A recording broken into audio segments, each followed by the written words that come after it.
8 de la noche en punto, como debe ser. Hay que honrar la palabra, como dice uno de los acuerdos del libro de los 4 acuerdos. Muy buenas noches para toda la gente que nos sigue a través de nuestra fanpage Cume Colombia en Facebook.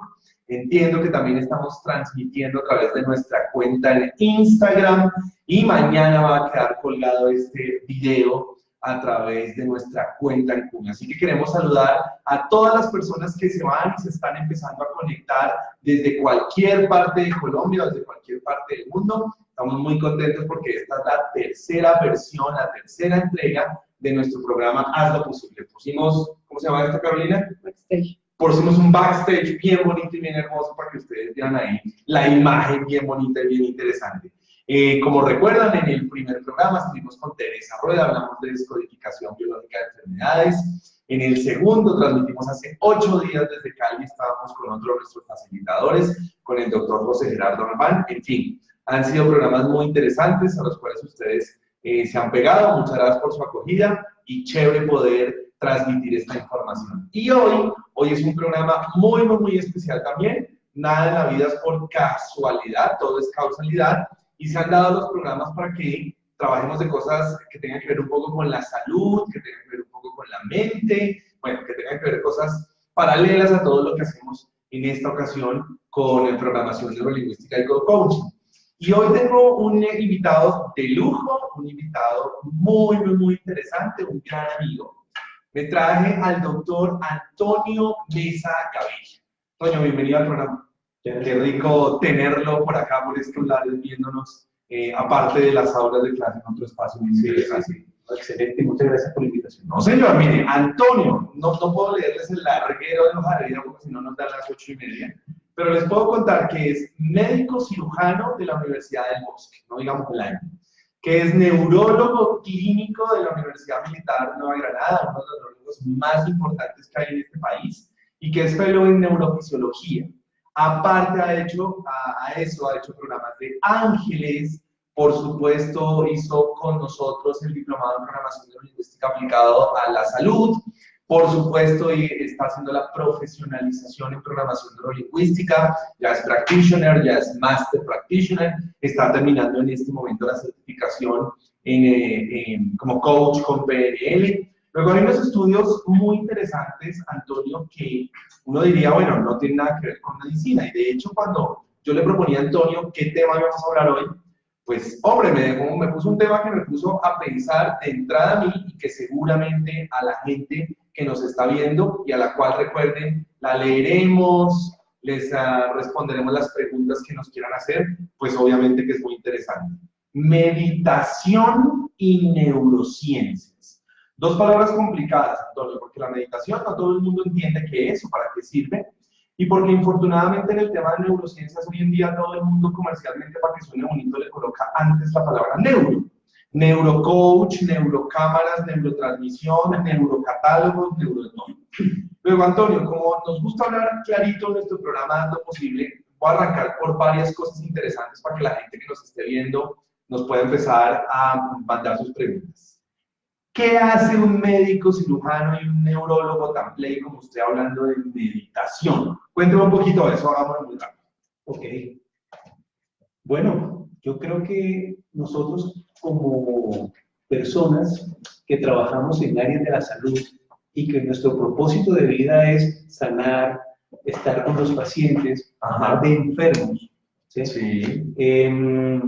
Pues cuando uno se encuentra en la consulta, los pacientes le empiezan a manifestar diferentes inquietudes. Sí. Hombre, estuve con el médico alternativo, como doctor estuve tomando este tipo de decisiones. Muchos me han hablado de meditaciones, muchos me hablan de que se someten a boticas, bueno, como de todas cosas, exactamente.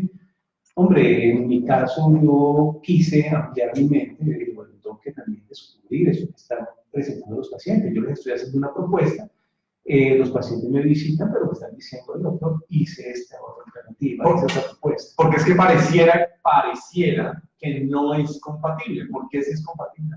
No, sí es compatible porque la meditación está demostrado que presenta grandes beneficios en la salud. Ok. O sea, hoy en día estamos en una sociedad bastante exigente, un ritmo de vida bastante elevado, Sí. y definitivamente la meditación ha sido una herramienta bastante fundamental para el manejo del estrés. Qué chévere. Sabemos todas las implicaciones que tiene el estrés para afectar la salud. Ok, muy interesante. Más tardecito, en unos minutos les vamos a contar cuáles son esos datos científicos, cuáles son esas conclusiones científicas a las que se han llegado a partir de la meditación, y por eso quisimos colocar el tema esta noche. Uno de los temas interesantes, insisto, por desconocimiento seguramente, Toño, es que mucha gente dice que la meditación, por ejemplo, que va en contra de la religión, que va en contra de Dios, que va en contra de un montón de cosas. Y a la larga, siempre mi opinión será que no está malo desconocer de un tema, pero está mal opinar sobre un tema que uno desconoce, porque si no se queda bastante medio ridículo el asunto. ¿Por qué estas cosas están separadas? ¿Por qué no tiene nada que ver la meditación con la religión? Expliquémosle a la gente que nos está viendo eso. Sí, la meditación yo la denomino que es algo que tenemos aquí. O sea, Sí. la religión también para muchas personas Sí, es fundamental, sí, pero la meditación es muy difícil definirla, Okay. pero la podría definir como un encuentro con uno mismo. Okay. No para encontrar respuestas, no Sí. para juicios. Es decir, en esa búsqueda o en ese camino o en ese recorrido hacia esa búsqueda interna, tenemos que tener una serie de parámetros. Claro, digamos, mirando las ciencias contemplativas, propuestas, de hecho, por personas como Buda, Ajá. de ahí vienen los grandes pilares de la meditación. Okay. Obviamente, ahí viene ese choque, especialmente de cultura, de religión, de muchos juicios, pero realmente lo desconocemos. ¿Sí? Claro, las religiones, por ejemplo, en este caso la católica también propone su tipo de meditación, de Claro. a muchas cosas. Claro. Aquí realmente es lo que vive la persona, pero sí, o sea, meditación, como lo estamos viendo nosotros, es algo totalmente diferente. Correcto. Parte de lo que propone la religión. Digamos que una persona católica, no católica, cristiana, atea, Buda, lo que sea, puede practicar esto porque a la larga lo que va a tener es beneficios no en su religión, pero sí en su mente. Podríamos decir eso. Exactamente. Un saludo para Claudia. Hola Claudita, ¿cómo estás? Que es lo que me están escuchando. Doctora Natalia Linares, que por ahí está conectada con nosotros. También un inmenso placer, y seguramente por acá te tendremos nada. ¿Cuál es a su criterio, Toño, como las barreras, no sé cómo llamarlo, para no poder meditar con tranquilidad? ¿Por qué a las personas les cuesta tanto meditar? Y podríamos arrancar con ¿qué significa meditar? Como decía, o sea, el significado realmente de meditación es muy complicado. Ajá. Digámoslo, en lo que yo he experimentado es el encuentro o el camino cuando es hacia uno mismo. O sea, Sí. yo cuando cierro los ojos para meditar es para mantener una mente en calma. Ok. Lo voy a interrumpir, porque hay un concepto muy interesante. ¿Mente en calma o mente en blanco? Mucha gente cree que es mente en blanco. Mi opinión, corríjame, es que eso es imposible, la mente en blanco. No, realmente yo diría que eso dejémoslo a las personas iluminadas. Pero no, Okay. No. Realmente cuando digo mente en calma, haz de cuenta que nosotros tenemos una lluvia de estrellas, una lluvia fugaz. Hay 250.000 estrellas que están bombardeando nuestra mente. Sí. El objetivo es, hombre, reducir ese número y reducir la velocidad de esas estrellas. Ajá. Eso es poner la mente en calma. Ok. Entonces, ahí en ese camino, porque es inevitable que esté uno bombardeado por juicios, por prejuicios, por creencias. Entonces, viene una primera enseñanza que nos dice Buda, que inclusive el doctor Jon Kabat-Zinn, que es ahorita el principal autor y que occidentalizó la meditación por el medio de la técnica de mindfulness. Él propone, hombre, no enjuiciarnos. Ok. ¿Sí? Listo. Por ejemplo, estamos en un proceso de meditación. Sí. Llegaron pensamientos, hombre, listo, acéptelo, no los enjuicie, Sí. y suéltelo. Ok. Es una manera fácil de reconocerlo, listo, pero no juzgarse. Ok. La otra cosa es siempre estar en un proceso de mente de principiante. O sea, es una mente en que estamos abiertos, Sí. es abrirla. Es ser receptivo a las nuevas sensaciones de percepción y de intuición que la mente nos está proponiendo, pero a veces por nuestras creencias por todo lo que nos han cuadradito. Exactamente, sí, no nos permite llegar a ese nuevo conocimiento. En cualquier momento del día se puede meditar. Claro, claro, hay momentos en que se recomienda más, por ejemplo, de madrugada, pero hay de verdad quienes proponen, por ejemplo, meditaciones descafeinadas o light, por ejemplo, en el consultorio, en la oficina, en el bus, en el Transmilenio, en el carro, sí. Digamos, por ejemplo, propuestas de respiración solamente por unos minutos, suficiente para realmente lograr ese cambio. ¿Cuántos tipos, yo no sé si eso se puede preguntar así, pero cuántos tipos de meditación existen? Hay muchos tipos de meditación, muchísimos. O sea, de hecho, cada religión puede decir que la propone. Okay. Por ejemplo, las meditaciones Vedas de los indios, de los hindúes, están, por ejemplo, los Kundalini, meditación Kundalini, está la meditación Zen, están las meditaciones budistas de los monjes del Tíbet, están meditaciones, por ejemplo, propuestas por los indios de Norteamérica. O sea, hay muchos tipos de meditación. Los chamanismos también proponen su tipo de meditación. Y a la hora del encuentro es exactamente el mismo objetivo. Todos van a lo mismo, pues. Todos van a lo mismo, exactamente. Ahorita Toño decía una palabra que me causa curiosidad y es interesante, la hemos trabajado de alguna otra forma en CUME, que la gente es muy de moda, pero a la larga a veces no entiende el significado o no comprende el fondo de algunas cosas. Usted decía y hablaba ahorita de mindfulness. Hablemos un poquito a la gente, ¿qué es eso? ¿Para qué sirve? Antes de entrar en un tema al que le quiero dedicar la mayor cantidad de tiempo, y es cuáles son realmente los cambios que ocurren en el cerebro vistos desde su formación y en el cuerpo con respecto al tema de meditación. Pero hablemos un poco del tema de mindfulness. ¿Qué es eso y por qué funciona? Bueno, el mindfulness está muy de moda. Lo trae el doctor Jon Kabat-Zinn en el año 79 aproximadamente. Okay. Lo propone inicialmente en la Universidad de Massachusetts. Sí. Y hoy en día ya podemos decir que gran parte de las universidades europeas y americanas tienen ya sus técnicas de mindfulness. Sí. Precisamente por lo que estamos viviendo, por el ritmo de vida tan exagerado, por toda la propuesta y por toda la alineación que nos propone la nueva moda social que ha hecho que el hombre pierda mucho su felicidad. Entonces, el mindfulness son técnicas de meditación muy contemplativas, muy sin juicio, de autoconfianza, como hablaba ahorita, de mente de principiante, y asociado a algunos ejercicios sacados de la arte de yoga. Okay. Entonces, donde precisamente el objetivo es el mismo, encontrarse con mirarnos desde adentro, y eso ha hecho que tengamos unos resultados muy positivos desde el punto de vista salud. Inicialmente salió para el manejo del estrés, de la depresión, pero ya hoy en día te baja tensión arterial, disminuye los niveles de cortisol, tiene muchos beneficios a nivel salud que hoy en día la práctica se ha masificado. Obviamente también muchos la han cogido de manera muy light. Laxa. Sí, exactamente, y eso realmente pues ya, digamos así que la han dañado, pero no, una técnica y personas facilitadoras entrenadas de manera consciente han logrado que la mente plena, que es lo que significa como tal el mindfulness o la conciencia plena, tenga un éxito bastante pronunciado en estos momentos. Interesante. A ver, Toño, uno de los temas que a mí más me llamó la atención cuando propusimos esto para hablar en el programa es que hay estudios científicos, que hay demostraciones científicas que hablan sobre los efectos de la meditación en el cerebro de una persona, en su cuerpo. Y muchas de las personas que nos pueden estar viendo en este momento a través de nuestras redes sociales pueden estar pensando, bueno, ¿cuál es esa parte? ¿Dónde están los datos? ¿Cuáles son los hechos?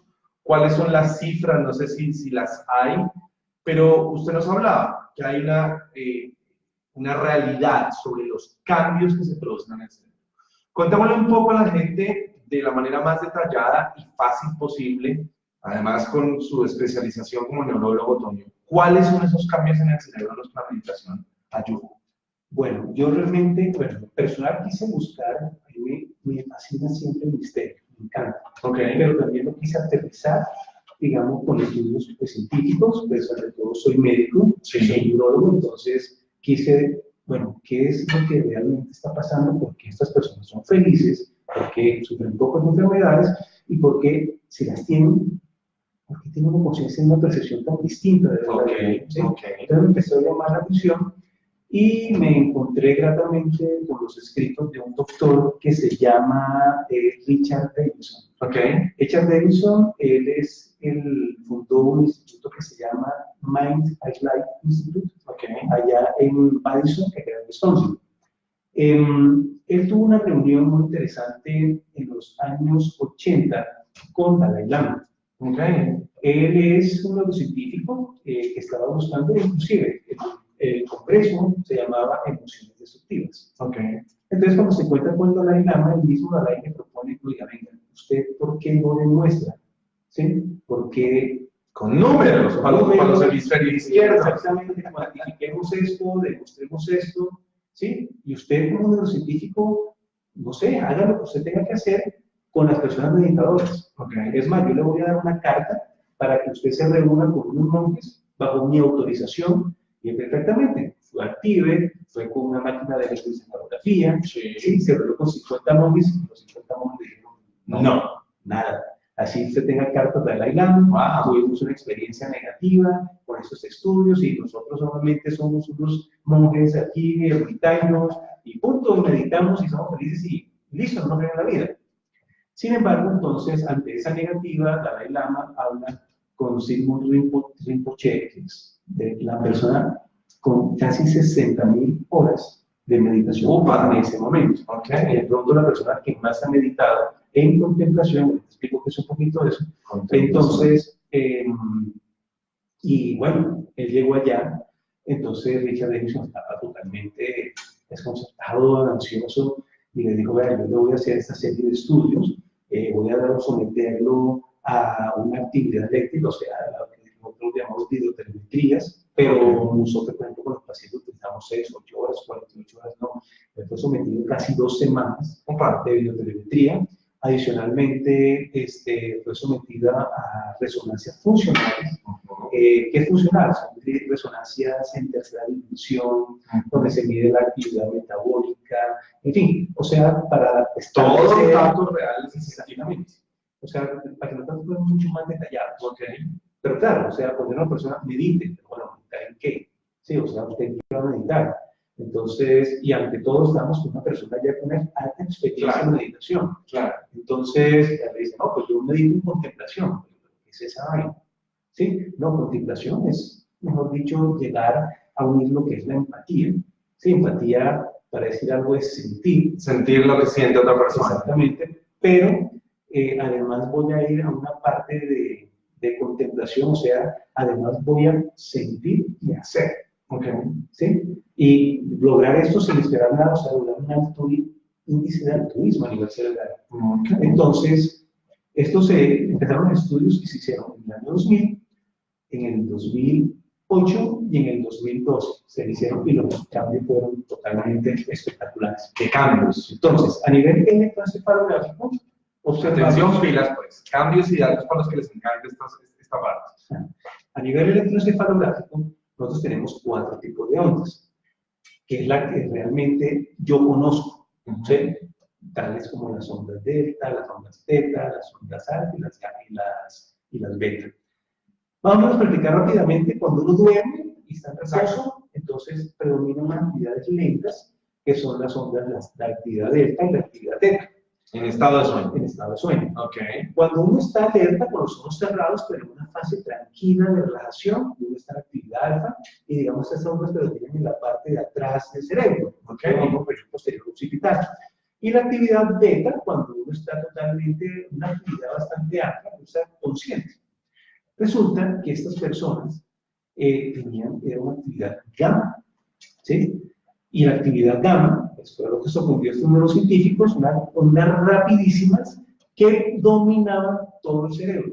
Y lo más curioso, de noche, cuando ellos dormían y estaban en total reposo, las ondas gamma seguían predominando. Que eso, digamos, en términos generales, perdona si digo alguna cosa extraña, quiere decir que en términos generales esas ondas gamma no aparecen en estado de sueño. No aparecen en estado de sueño. Okay. Y las ondas gamma significan un alto contenido de autoconciencia. ¿Sí? Pero obviamente estamos hablando de una persona con una experiencia meditadora impresionante. Sí. ¿Sí? Entonces, a él se le pidió, hombre, medite un par de minutos en contemplación. Después medite un par de minutos en dolor, en sufrimiento. ¿Sí? O sea, él decía, bueno, pero ¿cómo así? Eso yo quiero preguntar, ¿meditar en dolor? Exactamente, en dolor y sufrimiento. Un ejemplo, hay niños muriéndose de hambre. Okay. ¿Sí? Entonces, para que aumente su nivel de altruismo. Pero él decía, un momento, ¿usted quiere que yo traiga una imagen? Dice, sí, claro, traigo una imagen. Dice, no, es que esa imagen tiene que venir con emoción. Y ese es un error, y es una cosa que nosotros frecuentamos. Visualice, visualice, visualice, y nosotros traemos imágenes. Pero estas imágenes no las conectamos con la emoción. ¿Sí? Aquí, afortunadamente, es una cosa que yo agradezco y aprendí mucho en la programación neurolingüística, y es cuando nosotros visualizamos algo, le ponemos color, le aumentamos de tamaño, le ponemos la emoción. Y es ahí donde las personas, digamos, que están afuera de esto y que no desconocen, simplemente visualizan, pero sin emoción. Entonces, él visualizaba con emoción, o sea, él podía sentir el dolor de un niño muriéndose de hambre. Pareciera que eso no es muy relevante, pero cobra una importancia altísima el tema de vincular una emoción. Exactamente. Entonces, ¿qué pasa? Que empezaron unas zonas del cerebro a activarse, que es la zona de la ínsula. ¿Sí? ¿Qué es la ínsula? Es una parte del cerebro que comunica el límite entre la corteza frontal y la corteza parietal. La corteza parietal es muy, para aplicarlo en términos muy básicos, es lo que nosotros llamamos somatosensorial, que es, ahí sentimos, ahí donde cuando nosotros sentimos corporalmente, ahí digamos se analiza. Ok. ¿Sí? Entonces, ¿hay más datos? Sí. Atención, gente, estamos hablando con el doctor Antonio Mesa, máster en programación neurolingüística, coach con PNL, neurólogo, médico cirujano, porque hay un tema muy interesante que a usted seguramente, que nos está viendo a través de nuestras redes sociales, le puede llamar muchísimo la atención si quiere aprender a relajarse, meditar, encontrar otros estados distintos. Y se llama Meditación y Neurociencia. De eso estamos hablando hoy en nuestro programa Haz lo Posible. Recuerden que leemos todas sus preguntas. Si alguien quiere preguntarle algo a Antonio, por favor escríbalo a través de las redes sociales. Con gusto los leemos, porque aquí hay una información muy, muy, muy importante. ¿Qué otros datos, Toño? Que esto está bueno. Bueno, entonces empezaron a verse que habían demasiada información. Estos científicos estaban totalmente excitados, así era la palabra. Sí. ¿Por qué? Porque encontraron una actividad totalmente gamma en todo el cerebro, inclusive cuando estos dormían. Sí.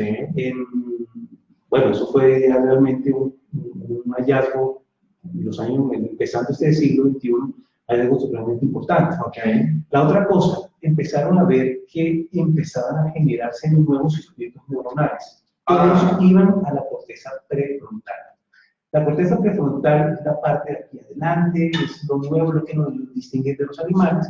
Si bien funciona lentamente, porque es nuestra parte racional, con relación obviamente a nuestra parte emocional, es ahí donde se integra la conciencia, donde nos da la capacidad de análisis y donde dominamos la emoción.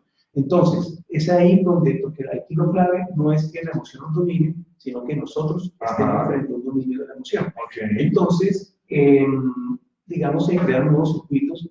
Bueno, hay una parte que se llama la orbitofrontal, bueno, eso no nos interesa ahorita, pero más o menos que quede claro, se crearon nuevos circuitos hacia la parte prefrontal. ¿Sí?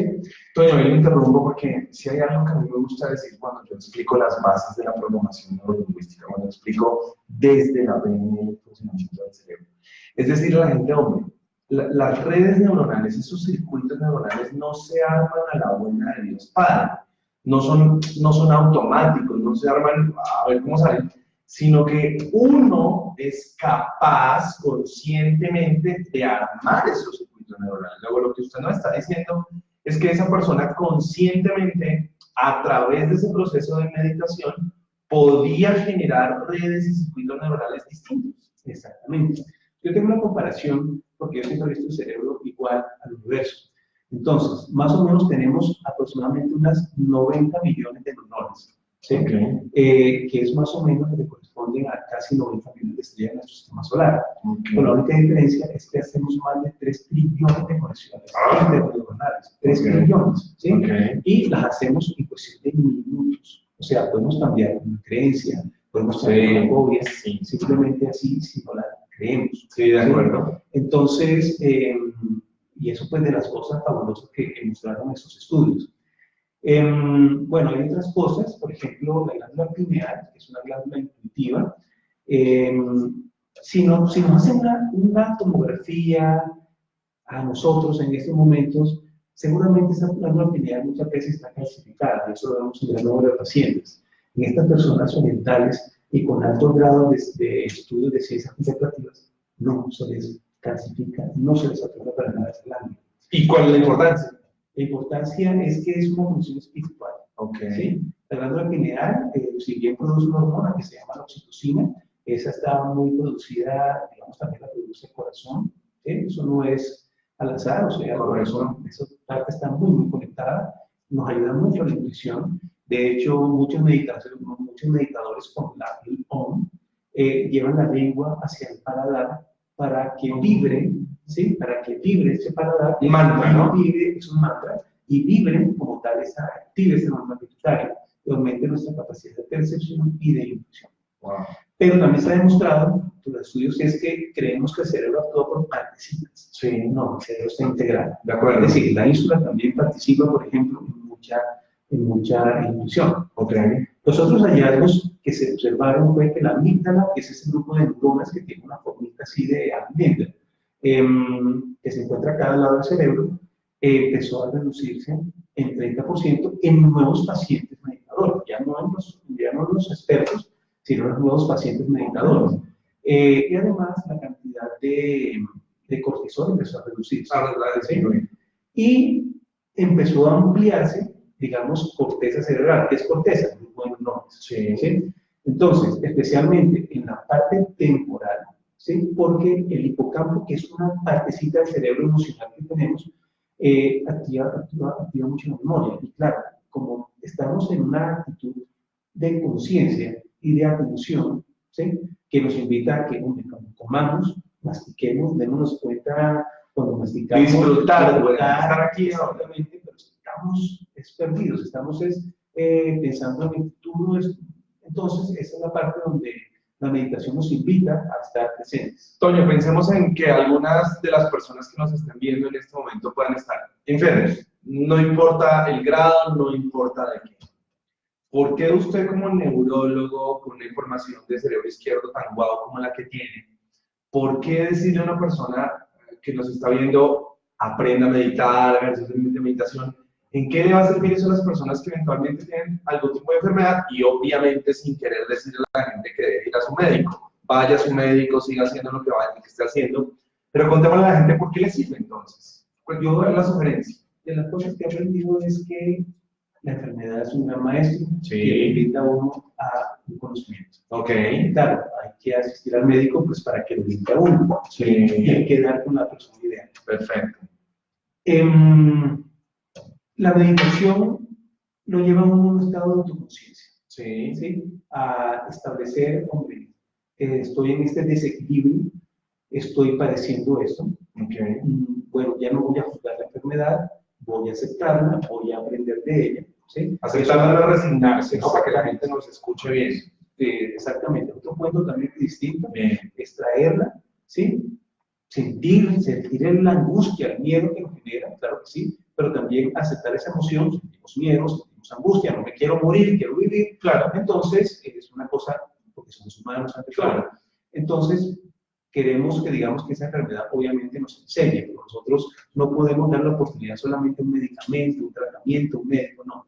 Nosotros somos como los autosanadores. Entonces, mediante la meditación, nos invita a que conozcamos esto. Porque la meditación también nos invita a seguir otros caminos. Hombre, ¿qué estoy comiendo? Mi cuerpo, ¿cómo está hablando? ¿Qué ejercicios lo que estoy haciendo? ¿Qué otros hábitos estoy logrando? ¿Qué otras alternativas puedo yo proponer a mi vida para lograr pues, esos cambios que realmente quiero eso? ¿Sí? Okay. Porque la meditación no cambia vidas, cambia nuestra percepción de la vida. Entonces es una cosa totalmente distinta. Y yo creo que si la persona, y somos conscientes que estamos en un desequilibrio, y apenas volvemos a ese estado de autoconciencia, seguramente empezamos nuestro proceso de Es el primer paso de recuperación. ¿Qué tal, Toño, si empezamos a cerrar este programa contándole a la gente algunos tips muy sencillos para los que nos están viendo para poder meditar? ¿Cuáles serían unos tips desde su experiencia y su conocimiento que nos puedan ayudar? ¿Ok? Pues el tip más, o sea, lo que yo más recomiendo es ser conscientes con la respiración. Respirar es vida. Nosotros respiramos mal, nosotros estamos respirando, estamos solamente aportándole un 40% del volumen del pulmón. ¿Cómo es eso? ¿Cómo es eso? Explícame eso, que eso suena chévere. Lo que pasa es que nosotros respiramos muy rápido, Okay. ¿sí? Y no somos conscientes de nuestra respiración. Cuando nosotros respiramos profundo, pues expandimos nuestra capacidad pulmonar, prácticamente estamos llenando nuestros pulmones a un 90-100%. Hay una respiración abdominal, por eso el abdomen se expande, que sería lo ideal. Sí. Entonces, ya eso nos está llevando a un grado de activación de conciencia. Yo he escuchado, Toño, que uno debería demorarse X número de segundos inhalando y X número de segundos exhalando, que uno debería ser muy consciente de eso. Sí, ¿Eso es real o no? Es verdad, pero eso dejemos a los grandes meditadores. Okay. Ellos pueden lograr 3-4 respiraciones por minuto. No, a lo que voy más es aquí cuando uno inhala, por ejemplo, uno de los que dice eso es José Gerardo Albano y otros que cuando uno inhala, la inhalación debería durar 5 segundos, en vez de, es la misma manera que la gente hace, sino que como que hacer una inhalación lo más profunda posible que dure 5 segundos. A eso me refiero. Exactamente. Entonces, por ejemplo, es una inspiración profunda. Ok. ¿Sí? Viene un espacio entre la inhalación y después viene la exhalación y después viene otro espacio. Hay que identificar dónde nos sentimos mejor. Si cuando inhalamos, si cuando exhalamos o en estos espacios entre inhalación y exhalación. En lo personal, por ejemplo, a mí me gusta exhalar. Okay. ¿Sí? Yo lo asocio mucho a botar cosas, soltar, eliminar, ¿sí? Pero hay quienes solamente es una exhalación. Entonces, primer tip, aprender a respirar. Hacerlo abdominalmente y tomarse el tiempo para una correcta inhalación o exhalación, donde más se sienta cómodo. Exactamente. Súper. Generalmente, pues adoptar una postura cómoda, con los brazos ojalá, las manos ojalá abiertas, ojos cerrados, una postura cómoda. Eso le iba a preguntar, Toño. Mucha gente cree que la meditación incluye posturas un poco gimnastas complicadas, de cruzar pierna por al otro brazo. El que lo pueda hacer, háganlo, chévere, pero sentados en una mesa, en una silla, perdón, podemos lograrlo de una manera bastante cómoda, fácil. Sí, que la meditación no tiene que generar un dolor. Eso. Tiene que generar un dolor. Entonces, una postura cómoda. Una postura cómoda. Chévere. La otra cosa es lograr un estado de conciencia, aprender a mirarnos desde adentro. No juzgar esa parte es fundamental. Los pensamientos van a estar ahí y nos van a bombardear. Traigámoslo, aceptémoslo, no lo juzguemos. Porque esa es la otra, Toño. La gente me dice a mí, hombre, usted sabe PNL, ¿cómo hago para que no me llegue un pensamiento negativo? Yo digo, es imposible. A la gente nos va a llegar de todo. Nuestra tarea es la administración y para eso seguramente entonces ese proceso va a ayudar mucho. Exactamente. Ahora, la otra cosa es tener paciencia. Esa parte es fundamental. ¿Por qué? Porque las personas, por ejemplo, dicen, uy, medité hoy 2 minutos, fue espectacular, pero el día siguiente no pude hacerlo. Okay. Y es que me costó. Se frustra, exactamente. Entonces, tener y reconocer que cada persona maneja tiempos distintos. ¿Sí? Manejamos tiempos diferentes, el universo no lo propuso. Entonces, hombre, usted a su ritmo, no se compare, no se juzgue. Y esa es la parte importante, o sea, paz, ciencia, la ciencia de la paz para que, mejor dicho, nuestra interior vibre armónicamente. Muy bien, respirar, postura cómoda, no juzgar, paciencia. ¿Algún otro? Sí, como insisto yo en la parte que la puso pues Buda, que es, por favor, mente experta, mente que quiera aprender, mente abierta, mente del inexperto. Ok. Eso de mente abierta y mente del inexperto significaría o iría un poco atada a la que veíamos hace un momento, ¿no? Juzgue. Si sintió que no lo hizo bien la primera vez, pues vuelve y pruebe, no. Exactamente. Entonces, hombre, somos esos, somos personas en un proceso de aprendizaje, somos personas que queremos hacer las cosas bien, queremos ser mejores personas, claro, pero hay momentos en que no fue tan fluido, no fue tan chévere, pero no, es intentarlo y bueno, porque los beneficios son evidentes. Qué bueno. La otra cosa es que iba a mencionar es que, por ejemplo, una persona meditadora a los 50 años tiene un cerebro 7.5 años menos. Eso también está demostrado porque tiene una densidad de circuitos neuronales nuevos. Repitamos eso, todo que sonó súper bien. Una persona que medita a los 50 años, ¿qué le pasa a su cerebro? Con los estudios han mostrado que es un cerebro 7.5 años más joven. Wow, como si tuviera 43. Exactamente. ¿Pero por qué? Porque han generado tal cantidad de circuitos neuronales que el cerebro se ha densificado. ¿Sí? Y al densificarse, pues obviamente es un cerebro expandido, con buena corteza cerebral, que es una apariencia bastante buena y eso va a ser reflejado en la persona. Súper, mientras acabamos de enviar los saludos, hay gente que se está conectando hasta de CRT. Saludos, Luis, por allá de CRT, qué rico que nos estés escuchando y viendo. Toño, el programa se llama Haz lo posible. Démosle finalmente a la gente una sugerencia de qué es posible cuando yo aprendo a meditar. ¿Qué es posible? El autoconocimiento. Okay. ¿Qué es posible? Conocer tus barreras. Okay. ¿Qué es lo que te impide? ¿Qué es posible? No juzgarnos, no emitir juicios. ¿Qué es posible? Es abrir nuestra mente. Desde la ciencia, ¿qué es posible? Y desde la ciencia es posible que estamos generando nuevos circuitos neuronales, en que estamos aumentando nuestra dopamina, nuestra oxitocina, nuestra serotonina, que son pues, sustancias hormonales. No quiero hablar de las negativas, simplemente cogerán su rumbo, pero estas sencillamente van a coger un estado positivo que se nos va a manifestar en el cuerpo. Ok, bueno, súper bien. Bueno, gente, estuvimos hoy con el doctor Antonio Mesa, amigo de la Casa de Cume, máster en programación neurolingüística, coach con PNL, médico, neurólogo y un duro en el tema de meditación. Creo que aprendimos cosas muy interesantes. Yo creo que a esto no hay que meterle tanto de fondo como si de forma. El fondo es muy importante y nos lo contaron a través de datos súper chéveres y científicos. Pero lo más importante, como cualquier cosa en la vida, es empezar a hacer aquellos ejercicios que nos permitan comprobar por nosotros mismos que evidentemente podemos encontrar beneficios en este tema de meditar. Antonio, muchas gracias. Muchas gracias y a toda la familia Cume. Qué chévere haber compartido este momento con ustedes. Y bueno, abiertos a cualquier interrogante, pregunta, para que por favor la hagan aquí a Cume. Ya estamos a la disposición de cada uno de ustedes. Muy bien, gente de Cume, muchísimas gracias. Hoy es, ¿qué fecha es hoy? ¿20 qué? ¿20, 30? Hoy es 30 de octubre, ¿cierto? Hoy es 30 de octubre de 2018. Qué rico que se hayan conectado. Esperen nuevamente el próximo martes a las 8 de la noche la cuarta emisión de nuestro programa Haz lo Posible. Recuerden que esto está siendo transmitido a través de nuestra página en Facebook, Cume Colombia. También por ahí está transmitido a través del Instagram. Un saludo a toda la gente de Instagram. Y mañana quedará colocado en nuestro canal de Cume. Por favor, transmitamos esta información. Entre más gente conozca esta información, seguramente más y mejores cambios pueden ocurrir dentro de nosotros como seres humanos y, ¿por qué no, en la gente que nos rodea? ¿Estamos de acuerdo en eso?